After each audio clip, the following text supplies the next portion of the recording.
we're inching closer to the release of DC's new movie starring the one and only Dwayne "The Rock" Johnson. Fans are hyped for this one, and a lot of us are certain that it will change the course of the DC Extended Universe. In this video, we'll be taking a trip to Kahndaq and talking about everything that has to do with Black Adam. First up, an intro to the character. In the comics, Black Adam is a notable villain and frequent antihero, an arch-nemesis of Shazam. His origin begins thousands of years ago in a land called Kahndaq in Egypt. He's given the power of the Egyptian gods, but is imprisoned for millennia. The way he escapes has been changed from iteration to iteration, but just know that his powers are similar to Shazam's. In fact, Adam is a little more powerful than his nemesis. Throughout the rest of his lore, Adam is either an anti-hero or a villain wreaking havoc. It seems like the movie will be taking the villainous route to tell his story, but we'll talk about the movie in a bit. Following up with Black Adam's powers, some of us know that Shazam's powers are listed in his name as an acronym for the Greek gods. You know, the wisdom of Solomon, the strength of Hercules, and so on. Similarly, once Theo Adam utters his magic word, he gains the stamina of Shu, the swiftness of Heru, the strength of Ammon, the wisdom of Zehuti, the power of Adon, and the courage of Mehen. These are all names of Egyptian gods, by the way. Adam has also acquired the powers of the Egyptian goddess Isis, which gives him the ability to control nature and telekinesis. When talking about his weaknesses, significant magic can do some damage to him. If hit with lightning, Adam reverts back to his human self, Theo. Hey, at least he isn't allergic to a green rock like some of the superheroes out there. Moving on to the movie. The movie is basically an origin story of the antihero after he escapes from his prison in the modern world and has to deal with opposition. But it won't be 2 hours of The Rock breaking buildings and wrecking cars. The Justice Society of America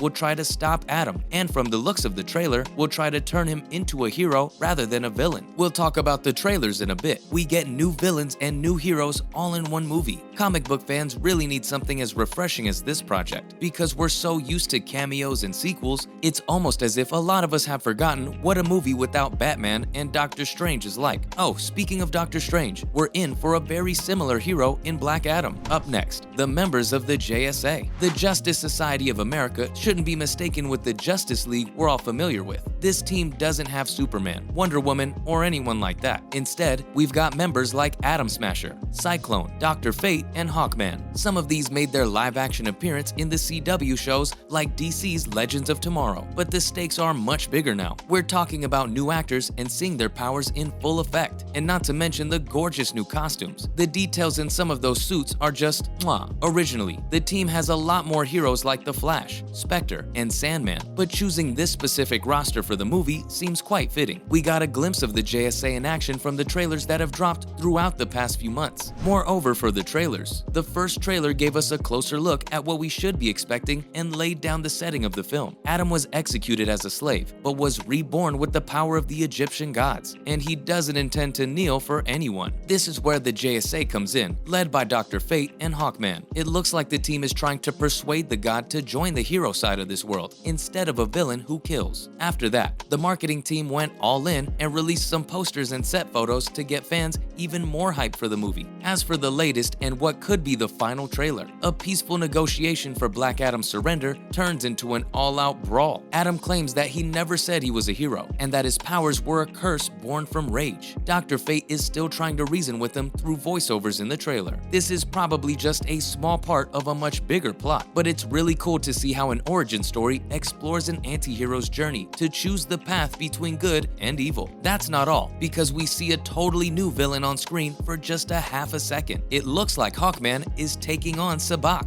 Let's learn more about the new villain. Shazam is a kid with the power of the Greek gods, and Black Adam is a man from ancient Egypt with the power of the Egyptian gods. So, what is Sabbac? Well, just like the hero and anti-hero, he is also a man with the power of the devils. Here, the acronym to describe his powers comes with the name, where he has the invisible strength of Satan, an indestructible body of Ain, the evil wisdom of Belial, the flame powers of Beelzebub, the evil courage of Asmodeus, and the flight of Krates. We wouldn't recommend saying any of these names out loud because none of us want a flaming pentagon appearing in our homes. Sabbac could quite possibly be the big bad of the movie, and if we're to predict anything, Black Adam could join the JSA to defeat the supernatural being. Introducing a villain like that really changes a lot for the future of the DCEU. Let's look at how the DCEU is affected by this movie. Throughout every panel at Comic-Cons, trailers, sneak peeks, and even Instagram stories, Dwayne Johnson has repeatedly said the phrase, which has sort of become a meme among comic fans at this point. When he says the hierarchy of power in the DC universe is about to change, it can mean many things. For starters, it could just be his way of marketing a movie he's in to get fans excited. He would want his character to be the strongest one in the universe. Or it could mean that this movie opens a completely new slate of heroes and villains to introduce in the franchise. In the comics, Dr. Fate has made a lot of appearances with Zatanna Zatara, John Constantine, and the rest of the Justice League Dark members. Also, where there's Hawkman, there's also Hawkgirl, who's part of the original Justice League. But what we want most in all of this is for the Man of Steel to take on the Egyptian god. Yes, Black Adam is an enemy of Shazam, but he's also got beef with Superman. To see the two, or even better, all three of them on the big screen would be everyone's dream come true. A lot of opportunities can arise with this movie. We'll just have to see how the franchise makes use of all of them. Not to mention the amazing cast. Joining The Rock is the 5th James Bond actor, Pierce Brosnan, who will be putting on that golden helmet to give us a very promising Dr. Fate. Aldous Hodge from Leverage swoops his way onto the screen as Hawkman, and from what we've seen in the trailers, they couldn't have chose a better actor for the role. The most unexpected person in the crew is someone from the Netflix movie series To All the Boys, Noah Centineo. He'll be starring as Albert Rothstein, the Atom Smasher. Not to pit anyone against each other, but Atom Smasher totally clears Ant-Man. Cyclone will be played by Quintessa Swindell, who's most famous for the role of Tabitha Foster in the Netflix drama Trinkets. Now, we don't know if this is a spoiler or not, but Sarah Shahi appears to be playing Isis in the movie, even though she's seen as a human in the trailers. It's possible that there will be some sort of romance between Black Adam and her character, and she gets powers towards the end of the film. But this is just speculation. We're simply predicting what will happen in the movie, nothing's confirmed. Lastly, what do we expect from this movie? This project has been in production for as long as some of us can remember, so it should be something spectacular. The Rock promotes this movie as if his life depended on it, and it's clear that he's worked very hard for it, especially when it came to being physically fit for the role. The one thing a lot of fans are hoping for is some sort of cameo from a major DC hero. Now, it doesn't have to be a special appearance that'll play an important part in the plot, but maybe a final standoff between Black Adam and Superman. We know this can only happen in our wildest dreams, so fingers crossed. And that's all for this video. What do you expect from Black Adam? Let us know in the comments below. Leave a like and subscribe to our channel, and we'll see ya in the next one.